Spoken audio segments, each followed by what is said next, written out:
Okay, the next question is, tell me about a time when you had to implement a significant architectural change in a system.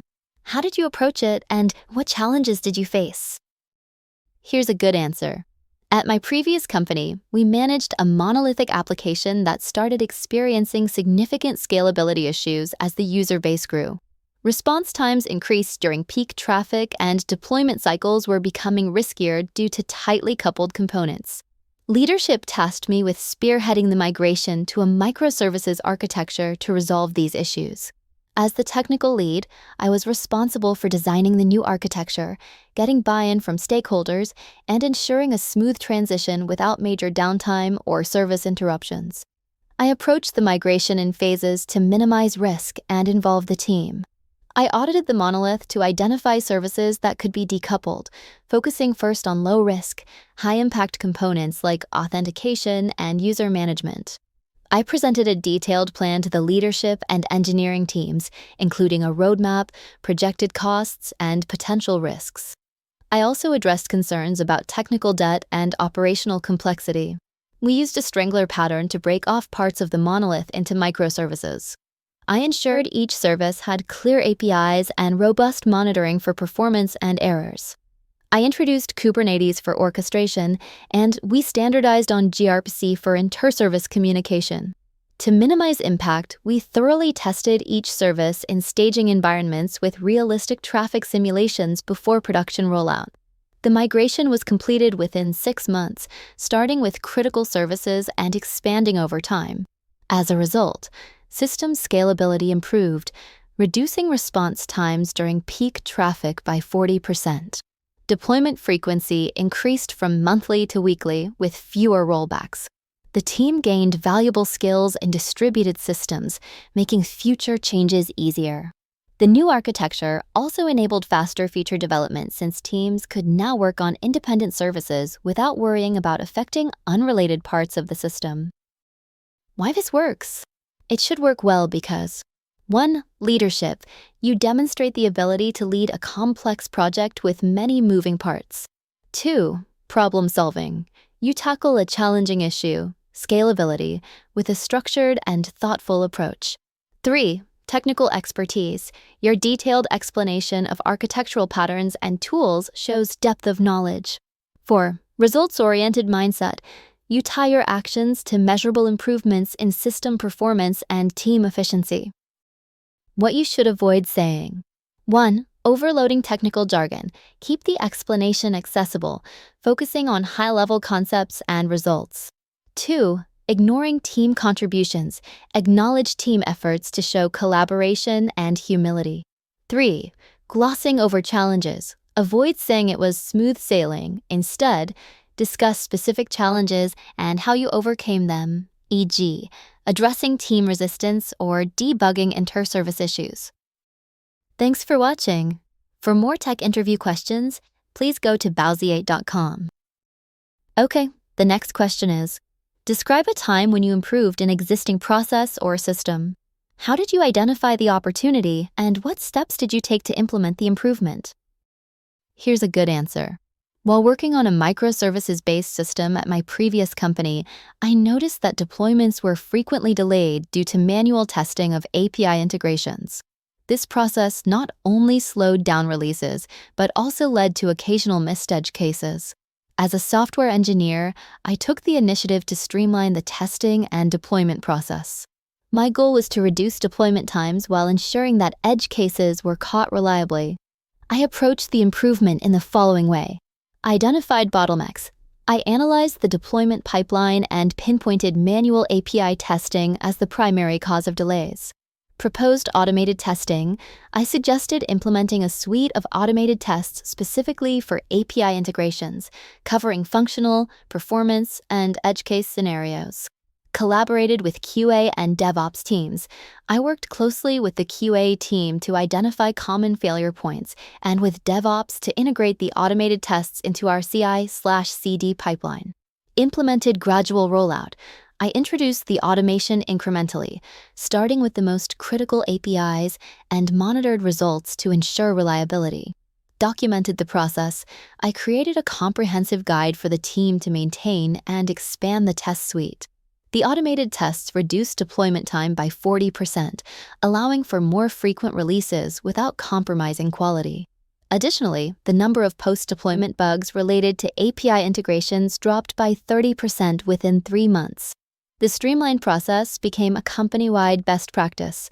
This experience taught me the importance of identifying repetitive tasks as opportunities for automation. I also learned how to balance technical improvements with cross-team collaboration to drive adoption. Why this works? It should work well because 1. Focuses on impact. The answer quantifies the benefits, e.g., reduced deployment time and bugs, making the improvement tangible. 2. Demonstrates initiative. By identifying a bottleneck and taking ownership of the solution, the candidate highlights proactive problem solving. 3. Highlights collaboration. Working with QA and DevOps teams showcases strong teamwork and communication skills. 4. Shares a scalable solution. The incremental rollout and documentation reflect thoughtful implementation and long-term thinking. 5. Shows growth. The reflection illustrates how the experience shaped the candidate's approach to similar challenges. What you should avoid saying. 1. Focusing solely on the technology.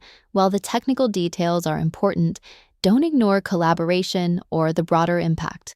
Example to avoid: I wrote a script and it worked better. That's all. 2. Vague metrics. Avoid phrases like, it helped a lot, or things improved, without quantifying the impact. 3. Neglecting stakeholders. Don't present your work as a solo effort if others were involved. Example to avoid: I didn't involve anyone and just replaced the old process myself. Thanks for watching. For more tech interview questions, please go to bowsiate.com. Okay, the next question is, describe a time when you worked with cross-functional teams to deploy a machine learning model. What challenges did you face, and how did you overcome them? Here's a good answer. In a previous role, I was developing a fraud detection model to be integrated into a real-time transaction processing system. This project required close collaboration with data engineers, back-end developers, and product managers to ensure that the model would operate effectively in production without slowing down transaction speed. As the machine learning engineer, my primary responsibility was to build the model and ensure it could function efficiently in a real-time production environment. I needed to communicate with other teams to address issues like latency, data processing requirements, and how the model would fit within the existing architecture. I started by meeting with the back-end developers to understand the system constraints and the latency requirements for real-time processing. I learned that we needed to keep the model's inference time under 50 milliseconds to avoid impacting transaction speed. To achieve this, I worked with the data engineering team to optimize data pipelines and reduce processing overhead. I also worked with back-end developers to implement efficient model serving techniques using a lightweight API that allowed quick access to the model during transaction processing. Additionally, I kept the product manager in the loop by explaining our progress and ensuring the solution met business requirements. Through our combined efforts, we successfully deployed the model with an average inference time of 45 milliseconds, well within our target. The fraud detection accuracy improved significantly, and the model helped reduce fraudulent transactions by 30% within the first quarter. This experience taught me the importance of early and frequent collaboration with cross-functional teams and how understanding each team's needs can lead to a more robust solution. Why this works? It should work well because 1. Shows cross-functional collaboration. You emphasize the importance of working with different teams to meet technical and business requirements, which is key to successful deployment. 2. Demonstrates technical problem solving. You describe specific challenges like latency requirements and optimizing data pipelines, showing your technical understanding and proactive approach to solving them. 3. Focuses on impactful results and metrics. You provide measurable outcomes like reduced fraud and inference time, which showcase the effectiveness of your approach and its business impact. 4. Reflects on the learning experience. By noting what you learned, you show that you're continually improving your skills and approach. What you should avoid saying. 1. Avoid downplaying other teams' contributions. Don't say, I mostly handled everything myself. This can come across as dismissive of other teams' roles and might indicate poor collaboration. 2. Avoid focusing only on technical aspects. Avoid saying, "I just focused on coding and left the rest to other teams." This approach might suggest a lack of ownership over the end-to-end deployment process. 3. No clear outcome or business impact. Don't leave out the results. Saying, "We deployed the model," without mentioning its impact misses an opportunity to show how your work contributed to the company's success. 4. Avoid blaming teams for delays or issues.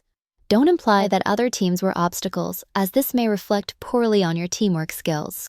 Instead, frame challenges constructively. Thanks for watching. For more tech interview questions, please go to bowsiate.com. Okay, the next question is, tell me about a time when you worked with developers to overcome a technical limitation in implementing your design. How did you handle it, and what was the outcome? Here's a good answer. In a previous role, I was designing an interactive onboarding experience for a mobile app to help users understand key features quickly.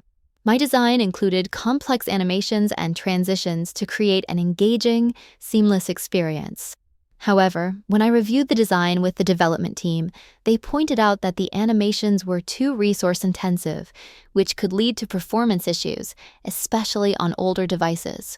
As the UX designer, my responsibility was to ensure the onboarding experience remained engaging and user-friendly, while also respecting the technical constraints and performance standards.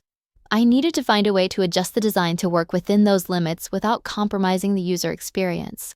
I sat down with the developers to discuss which aspects of the animation were causing the biggest performance issues and brainstorm alternatives that would work within the app's technical limitations. I worked with them to simplify some transitions and reduce the frequency of high-resource animations, choosing to focus on key moments where animation would have the most impact. We also ran tests to validate the performance on different devices as we refined the design. Throughout the process, I made sure to ask for developer input on feasible solutions so the design could stay aligned with our technical constraints. The final design retained much of the animation's impact while maintaining smooth performance on all targeted devices. User feedback on the onboarding experience was overwhelmingly positive, with a notable improvement in engagement and retention rates. This experience taught me the value of early and ongoing collaboration with developers to balance design ambition with technical feasibility, ensuring a smooth experience for our users. Why this works? It should work well because 1. Shows adaptability and problem solving. By working closely with developers and adjusting the design to fit technical constraints, you show that you're adaptable and can compromise without sacrificing the overall user experience. 2. Emphasizes cross-functional collaboration. This answer highlights your willingness to involve developers as partners in the design process and to approach challenges as a team. 3. Highlights user focus and outcome. You emphasize that the adjusted design still met user needs and positively impacted key metrics like engagement and retention, underscoring your commitment to meaningful outcomes. 4. Demonstrates technical understanding. By actively discussing technical limitations with developers and simplifying animations, you show a level of technical understanding and willingness to learn. What you should avoid saying. 1. Avoid ignoring developer input.